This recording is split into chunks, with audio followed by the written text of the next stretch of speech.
Na watu watatu wamefariki katika mkasa wa moto ulioteketeza nyumba yao huko Olbobo katika kaunti ndogo ya Bomet Mashariki. Watatu hao ambao ni mama, mtoto wa umri wa miezi tisa na mjakazi walikuwa ndani ya nyumba hiyo iliyojengwa kwa mbao wakati moto huo ulipozuka saa 8 alfajiri. Kwa mujibu wa mashuhuda, juhudi za majirani za kuokoa watatu hao hazikufua dafu kutokana na kusambaa kwa moto huo.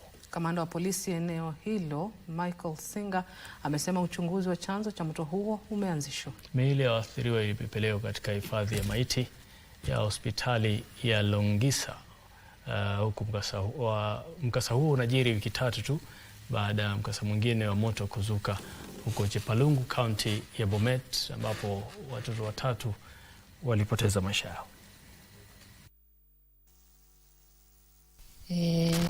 Tulisikia nduru kitu saa 8. Ndio tukakimbilia hapa kupata moto imewaka. Though hiyo moto ilikuwa tu chikoni, but baadaye ka proceed. Kaanza kushika hizi nyumba zote. Ni mama na mtoto na mfanyikazi. So wote walikuwa watatu.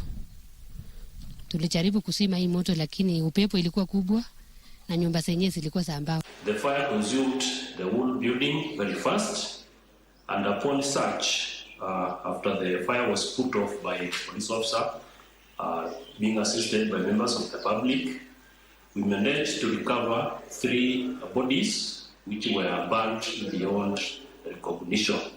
So after the fire was put off, nothing could be recovered since everything was consumed by fire.